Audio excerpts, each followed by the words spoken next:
it should be clear to anyone watching the channel that I really like reading comic books, which is my favourite medium. But you may not know that I also like video games, and my favourite series is Sonic the Hedgehog. I mean, what's not to love? The fast platform style gameplay is fun, I love the characters, the stories, and the world has a surprising amount of depths. For the most part. So, when the news came out that my favourite video game series would cross over with my favourite comic book company in 2024, I got really excited. There was so much potential with that idea alone that I had to check it out, and it has a really good team working on it, that being written by Ian Flynn, drawn by Adam Bryce Thomas, coloured by Matt Herms, lettered by Becca Carey, edited by Michael McAllister and Katie Kubert. The comic has been out for over a year now, so does it live up to the hype? Well, let's figure that out. The plot is pretty simple. The Justice League crosses over to Sonic's world to team up with them, beat Darkseid, and return everything back to normal. Honestly, I don't think a simple plot is necessarily a bad thing, as this is just a fun crossover, and I think the writing executed that fairly well. Even with the very simple plot, there are a lot of really great moments and interactions between each of the Sonic and DC characters throughout. I love that the comic is overall friendly to each fandom, introducing those who might be familiar with one series to another, and showing off what that other series is like, while people like myself who like both can just soak in awe over finally seeing these matchups. I feel we should start with Shadow and Batman. The two are very silent with each other, focusing solely on the task at hand with little time to talk. They both understand each other pretty much on sight, with no dialogue needed to convey that. However, there is one problem that I feel needs to be addressed, and it's when Sonic and friends decide to team up with the Justice League. Everyone is on board, except for Shadow, who decides he doesn't have time to join the fight, which causes Batman to ask him who he lost to end up this way, and if you know either of these characters' backstories, you know where this is going. I know a lot of people really liked this scene when the book came out, as it's probably the most depth you'll get. But I don't like it. The way we get there is through character assassination, as Shadow just decides that he doesn't have the time to join the fight.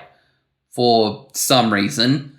Sorry, but this is all wrong. Shadow's already made his promise to Maria to protect his world even when they hate him, and the world Maria loves is under attack by a super powerful tyrant, and his reaction is to say that he doesn't have time for it. I'm sorry, but that's not my Shadow.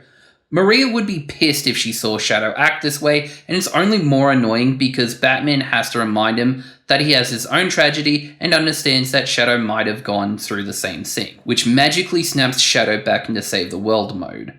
Like, you were already squashing the parademons and protecting the world beforehand. Why are you acting like this now? Overall, this scene was just a very sloppy way to introduce these characters' backstories across to any reader who might not know either character. There had to have been a better way of going about this, because I don't mind the idea of them connecting this way, it was just done very poorly. As for the rest of the book, I don't think Shadow's too bad. He gets some really cool moments taking on Steppenwolf, and I love this scene of Shadow trying to use Chaos Control on Darkseid, only for it to not affect him. Once he's taken to the DCU, he has worries about protecting that world, especially since he believes he might have failed Maria's wish, which is a nice scene. I like that Shadow takes on Batman's role. He rocks the Batsuit very well, and I love this fight against the Joker, that he just doesn't take any of his shit and smacks him unconscious. My only issue is that I would have liked it if he interacted with one of the Robins, especially Damian, since as far as he would have known, his father just died in another universe and would have to adjust to some random hedgehog taking over his role. Something like that would be awesome to see. Although, I wonder if Shadow knows Bruce Wayne is Batman. Like, they only just met and Shadow is taking over his duties already. He had to have known something, right? Back on Sonic's world, Batman chases down Metal Sonic in Radical Highway and stops him pretty easily, actually. He just distracts Metal with batarangs and takes him out with the Batbike. Look, I know Batman is infamous for being the can beat anyone with prep time guy, but their fight could have been a bit harder. This just feels too quick. This is Metal Sonic, the guy who can copy people's data and turn into a giant metallic dragon. Imagine if he had copied Batman's intellect. Okay, I don't need that, but even base Metal Sonic is powerful enough to stand up to Batman. Like, a little more sword could have come from the Dark Knight. Once Shadow and Batman are back, they have a pretty quick conversation, which also includes this funny moment of Batman being so nonchalant about the Joker blowing up his Batmobile. I mean, he is a rich billionaire, so he probably has tons of them lying around, and even if he didn't, he could just get a new one made. So I think despite a couple of mischaracterizations with Shadow at the start and some missed opportunities, I think both of these characters were done fairly accurately. Tails and Cyborg are the geniuses and leaders of both groups. While I'm not a fan of Cyborg being a part of the main Justice League, I think he works pretty well with Tails. The two work on the plans to take on Darkseid, ordering the rest of the team on where the Chaos Emeralds are and nerding out over each other's technology. When the fight gets too much, Cyborg is the one who makes the boom tube that takes Sonic and friends to the DCU, and while there, Tails takes over his role, even joining the Teen Titans. Unfortunately, unlike the other characters, that kinda gets glossed over. And that sucks because it would have been cool to see Tails go up against any of Cyborg's villains, like Atlas or Grid or Brother Blood, but we don't get that. We do get this funny scene where Beast Boy imitates Knuckles, which doesn't impress Tails at all.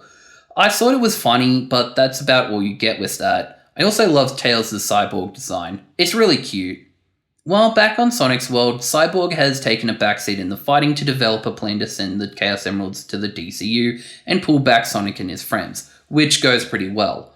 Once Tails and Cyborg are reunited, they have a device that, once it has all the Chaos Emeralds inserted, can send each character back to their home dimension, and it takes the help of Sonic going super and charging up the device to work. So Tails, Cyborg, and the Flash all work together to get it working, which goes very well, and I love that Tails uses his tails to keep the Flash moving.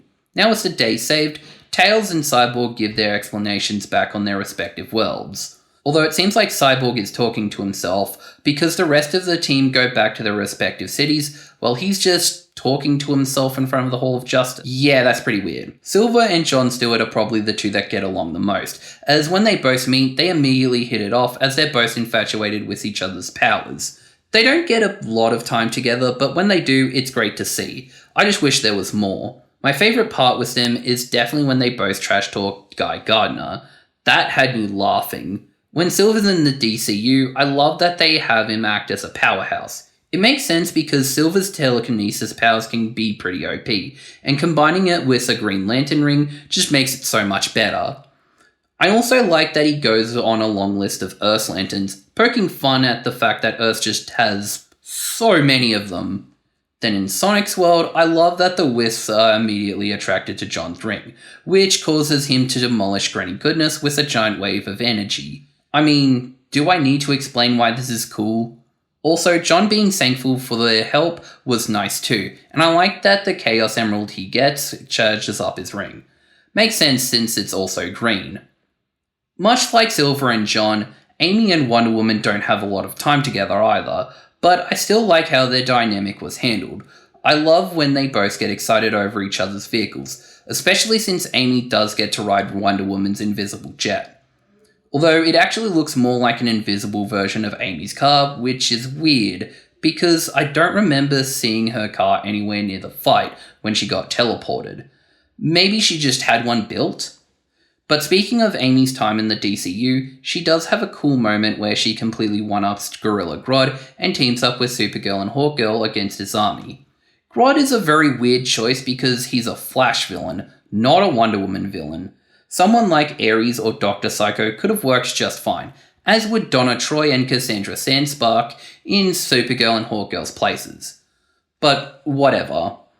I also love that she gets overly excited when she finds out Grodd was using a Chaos Emerald and has to snap herself back into reality to join the fight. That feels very in character for her. In Sonic's world, Wonder Woman has a really cool team up with Blaze the Cat against two of the female Furies, and once the two have a moment, I love that they also get along pretty well, especially since Blaze is very quick to realize that Wonder Woman has good intentions with the Chaos Emerald she found. Once the two get back, they have a nice catch-up where Amy talks about how much she enjoyed being on Themyscira. That would have been cool to see, but the interaction is still nice. I also like the dynamic between Knuckles and Superman, which is funny because when I heard this would be their team-up, I thought it was a weird choice. But after thinking about it for a bit, it actually makes a ton of sense. They're both powerhouses, the last of their kind, mostly, want to keep any remaining part of their people alive. Knuckles glides with his arms out like Superman does when he flies, and they have a very strong connection with the Green Rock. They first meet when Darkseid destroys Angel Island, which could have taken Knuckles out as well, if Superman didn't sweep in to save him. While Superman feels bad he could have done more, he and Knuckles still get along pretty well, and Knuckles even feels some sympathy over Superman losing Krypton. When Knuckles gets taken to the DCU, Knuckles doesn't mind patrolling Metropolis in Superman's place, but since so much happens there, he finds the job pretty challenging. I mean, protecting an entire city is a lot compared to an island with no one else there to talk to, aside from some Chow and either Rouge or Eggman trying to steal the Master Emerald. He also gets along fairly well with Lois Lane, and gets a really funny scene where Lex tries to weaken Knuckles with kryptonite, only to realize that he was actually holding a Chaos Emerald. But what makes this scene even funnier is that just before leaving, Knuckles immediately realizes what Lex was trying to do and doubles back to confront him. Yeah, that part definitely had me laughing. I also like this scene where after Beast Boy intimidates Knuckles, Sonic notes how he now knows the Echidna would look bad in green, only for Knuckles to clap back by threatening to show his friend the Phantom Zone projector. Yeah, that's a banger line. While in Sonic's world, Superman takes out some of Eggman's fleet with ease, and confronts the Maya Doctor asking him why he's pulling a betrayal so quickly. Eggman retaliates by striking him with one of his mechs, only for Superman to demolish it with ease, and talk Eggman into giving up the Chaos Emerald. Once the two heroes reunite, Knuckles updates Superman on how everything went with Metropolis and the Fortress of Solitude, and they both jump right into battle with Darkseid, holding him back while Tails and Cyborg try getting their device to work. Once everything is set back to normal, Angel Island and the Master Emerald are back together, meaning Knuckles can rest knowing his duty can remain intact, and Superman goes back to keeping Metropolis safe. But I know what you're all really here for, and I of course saved the best for last, that being Sonic finally getting teamed up with the Flash, and anyone who knows me can probably guess this is something I've been waiting for my entire life. Yeah, I love these two together. They talk so much shit towards each other, battling constantly over who is the fastest and trying to outdo one another at every opportunity. Flash even tells Sonic to cope when he gets to Darkseid before he does. I love it. I will definitely be using this quote when I annoy my friends. When Sonic goes into the DCU, he takes care of Central City with relative ease, even pulling a switcheroo on Reverse Flash by taking back his Chaos Emerald and using Chaos Control to beat him up, all while rubbing it in his face too. Also, I just love Sonic wearing the Flash's costume. Something about it just feels so right. On Sonic's world, Flash deals with Baron Vermin, who takes control of the Deadly Six on Lost Hex, which is actually pretty easy for the Scarlet Speedster to beat Vermin, as all he does is just grab the conch that controls the Six, who he doesn't even bother with when Zavik asks him to hand it over. Also, am I the only one noticing the Sonic CD parallels when Flash leaves Lost Hex? I find that cool. When Sonic and Flash reunite, Flash tells him about the stuff with Zavik, and it's nice to see them actually getting along. More scenes like that would have actually been nice, because it shows that they're not always at each other's necks. Once it's time to face Darkseid, Flash and Sonic become the MVPs as Sonic goes super and holds his own against Darkseid. Although Flash isn't super impressed as he calls Sonic a show-off for doing so. But Flash does prove to be useful in the climax as well, as he uses the Speed Force to help charge up the inversion device and puts both Sonic's world and the DCU back where they belong. Not before Sonic gets to call Flash a show-off as he witnesses this. So overall, I think their dynamic is really good and they play off each other very well. However, I have a couple of complaints. My first is with the Flash's characterization, especially because it's a bit all over the place on which Flash this is supposed to be. You'd think it's obviously Barry Allen since he's the only Flash to wear this exact suit from the New 52 and Rebirth eras, and he even mentions being a forensic scientist.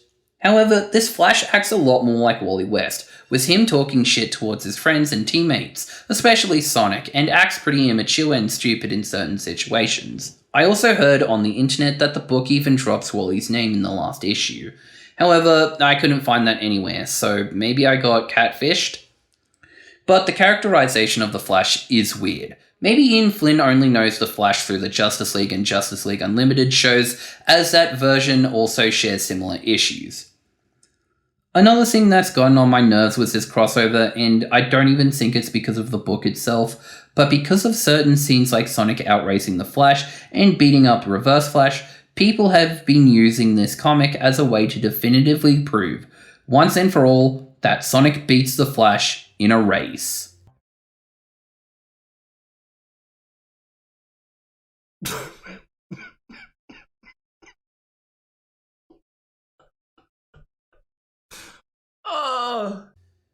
Okay, this is clearly either rage bait, a ploy by biased Sonic fans to prove their GOAT is truly the fastest, or both. First off, this comic is not canon to either the Sonic or DC timelines, and it isn't supposed to be taken too seriously. So already, this isn't the trustworthy source you think it is.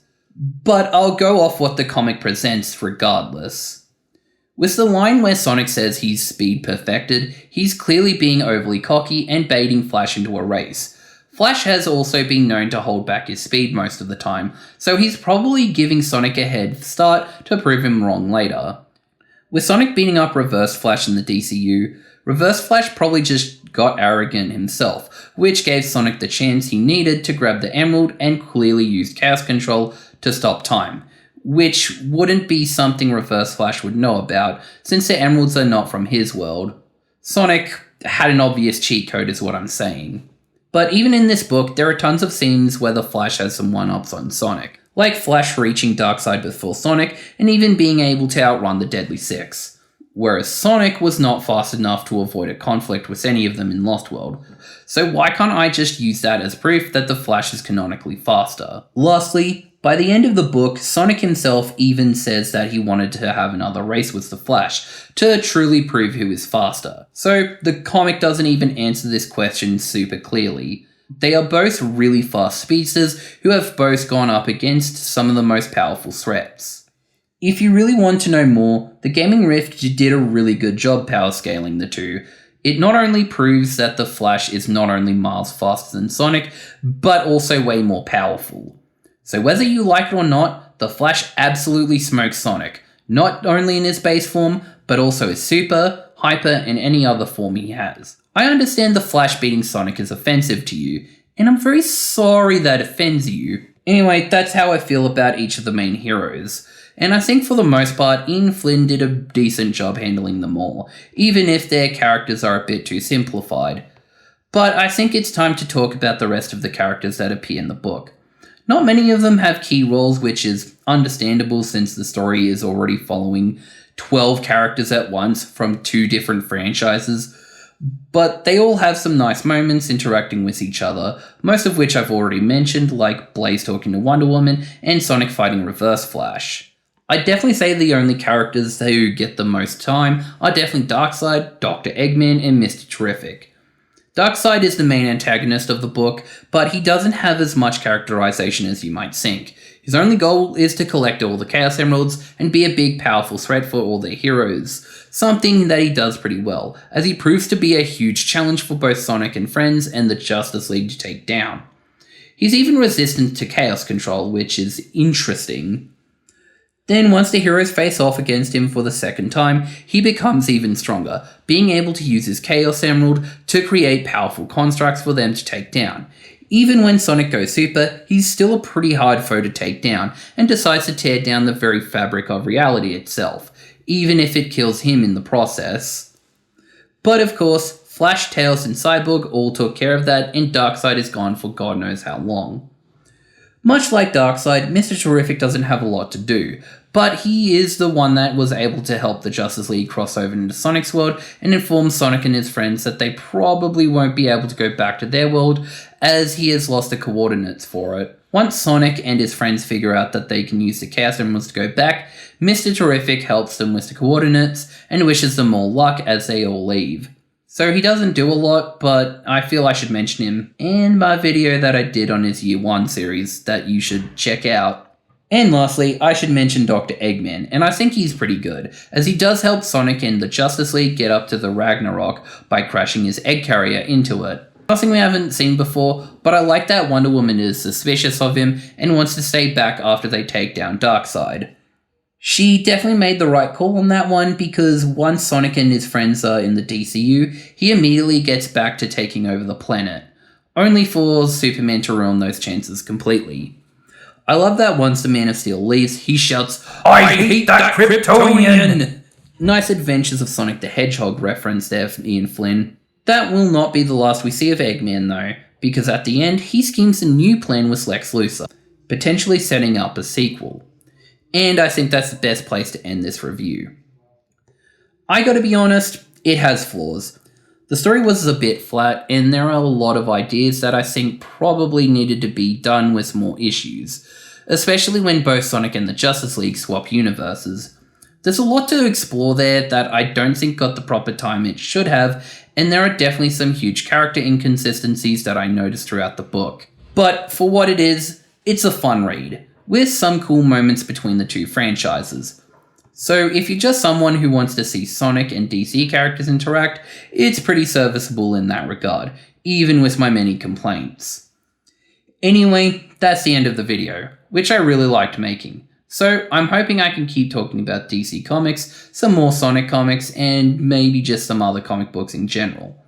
If that interests you, I highly recommend subscribing, hitting the notification button, and sharing this video around.